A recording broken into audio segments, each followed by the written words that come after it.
Au Burkina Faso, les différents gouvernements qui se sont succédés depuis l'indépendance ont travaillé pour élargir l'offre d'éducation à tous les enfants. S'inscrivant dans la logique de l'éducation pour tous, prônée par les différentes conférences internationales sur l'éducation, le Burkina Faso a adopté des textes pour traduire dans les faits ses engagements. Ainsi, depuis l'adoption de la loi d'orientation de l'éducation en 2007, l'enseignement de base public est gratuit au Burkina Faso. Ce qui veut dire que les parents ne doivent plus payer pour inscrire leurs enfants dans l'école publique. Malgré cette disposition, de nombreux enfants sont toujours hors de l'école parce que leur famille n'arrive pas à faire face aux frais liés à leur scolarisation. Pour mieux cerner le problème, nous avons voulu avoir la compréhension des différents acteurs de l'éducation sur la notion de gratuité de l'école. Quand on parle de gratuité, les gens font beaucoup d'amalgames. La gratuité de l'éducation s'entend par le fait que l'État, considérant que l'éducation est une de ses attributions régaliennes, c'est le devoir de l'État de donner l'éducation aux enfants, il faut dispenser les parents du paiement des frais pour participer à cette éducation.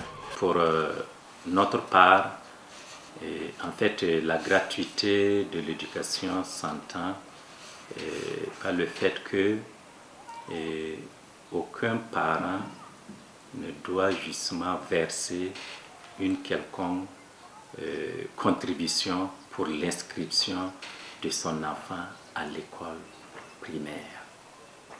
Donc tout enfant en âge d'être scolarisé doit avoir accès à l'école sans que le parent d'élève ne déverse une quelconque somme en contrepartie.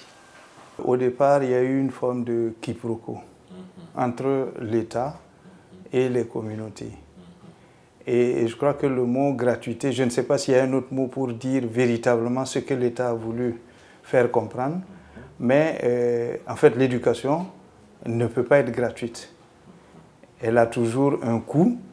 Maintenant, tout dépend de qui paye.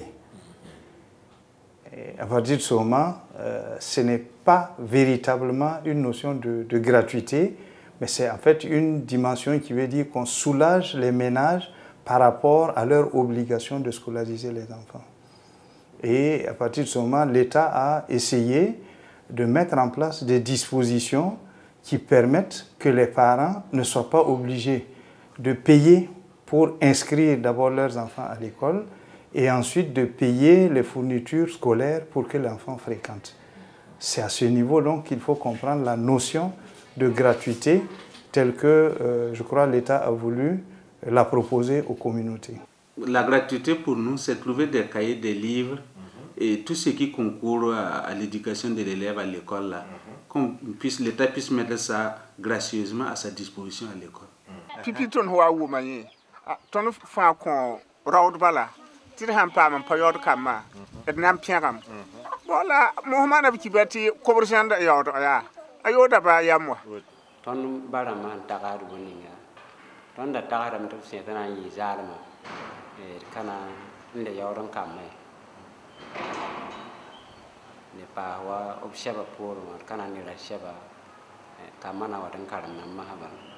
De toute évidence, les acteurs n'ont pas la même compréhension de la gratuité de l'école. Que recouvre donc cette notion de gratuité de l'éducation dans le contexte burkinabé ? Nous avons voulu savoir ce que paye concrètement un parent d'élève qui inscrit son enfant à l'école de Nakamtenga à de Zignaré.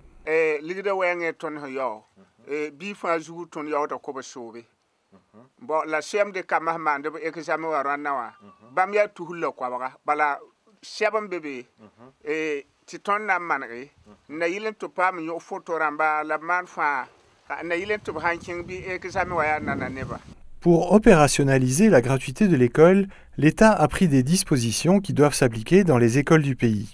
Mais où en sommes-nous concrètement avec la gratuité de l'éducation au Burkina Faso ? Quel est le niveau d'application de cette disposition de la loi par les acteurs de l'éducation ? Pour opérationnaliser cette gratuité de l'éducation prônée par la loi d'orientation, nous avons commencé déjà, je crois, en 2006-2007 par permettre que tous les enfants qui sont en âge d'être scolarisés aillent à l'école sans payer de frais d'inscription. Et la même année, tous les enfants qui étaient à la fin du cycle primaire, c'est-à-dire dans la classe de CM2, qui réussissaient à l'examen du certificat d'études primaires, puissent accéder au poste primaire, c'est-à-dire le collège, sans payer de frais d'inscription. Ce qui manifeste que l'école est devenue gratuite. Depuis un certain nombre d'années, l'école entreprend de pourvoir aux différentes écoles en manuel scolaire, ensuite en fourniture scolaire qu'on appelait le cartable minimum. Et chaque année, effectivement, toutes les écoles sont dotées, en tout cas de ces manuels scolaires et aussi de ces fournitures scolaires. D'abord, au niveau justement de l'expression des besoins, alors nous demandons aux différents directeurs d'école, en fonction des effectifs par division, d'exprimer leurs besoins en manuel scolaire. Avec le transfert des compétences, la mairie est chargée de l'acquisition des fournitures scolaires au profit des écoles. Inscrire l'enfant à l'école ne donne pas lieu à des frais particuliers de la part des parents, donc l'inscription est gratuite. Ensuite, l'État, sachant qu'il y a des fournitures, l'élève utilise des cahiers, des bics, etc., a essayé de mettre ce qu'on appelle le cartable minimum à la disposition de tous les élèves. Et il y a ensuite la mise en place des cantines pour qu'au niveau de l'école, l'enfant trouve la restauration nécessaire pour que, d'une façon ou d'une autre, les ménages soient soulagés par rapport à tout ce que peut coûter un enfant scolarisé. Bon, ça n'est école là na kotondo école là chingo toi. Ya chebla na kotondo salo. Seba pori ton kalibe nyan boum nani. Alors, je dois dire qu'en fait, sur le papier, tout cela est bien défini et bien clair, mais dans la mise en œuvre, il y a effectivement des difficultés. Difficultés parce que quelquefois, ce matériel-là arrive en retard, si jamais il arrive, et quelquefois, il est de très mauvaise qualité et les enfants et les enseignants ont du mal à vraiment les utiliser et du coup, les parents sont obligés de débourser, ce qui fait une sorte de double dépense là où on s'attendait à ce qu'il y ait un minimum de dépenses. L'affirmation de la gratuité de l'école publique traduit le souci de l'État d'offrir l'éducation par l'école à tous les enfants d'âge scolaire. On observe toutefois des difficultés dans la mise en œuvre de la mesure. On se demande alors que faire pour aller vers une gratuité effective de l'école au Burkina Faso. Les acteurs ont leur position sur la question.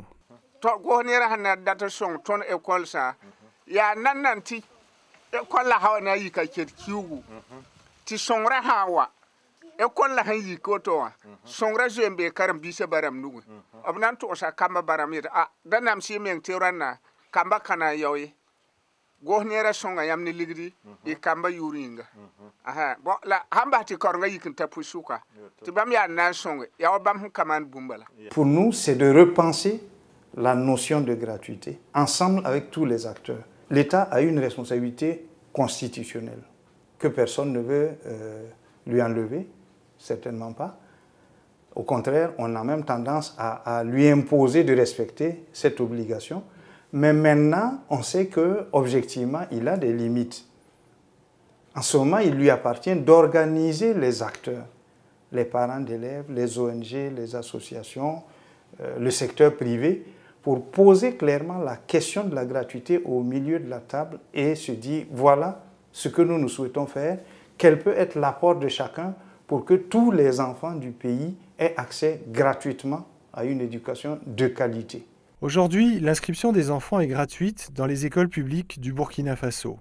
L'État met à la disposition des écoles des manuels et des fournitures scolaires et assure l'approvisionnement des écoles en vivres pour alimenter les cantines scolaires. Mais pour bon nombre de parents, le paiement des cotisations APE et des contributions extraordinaires pour soutenir certaines activités dans les écoles au profit des élèves ne devrait plus exister du fait de la gratuité prônée par l'État. C'est là le point de discorde entre les parents d'élèves et l'État. Dans la pratique, les sommes mobilisées par les APE à travers les cotisations servent entre autres à réparer les tables-bancs, les portes et les fenêtres des salles de classe, à acheter des fournitures de bureaux pour permettre le démarrage de l'année scolaire dans les délais fixés par l'administration.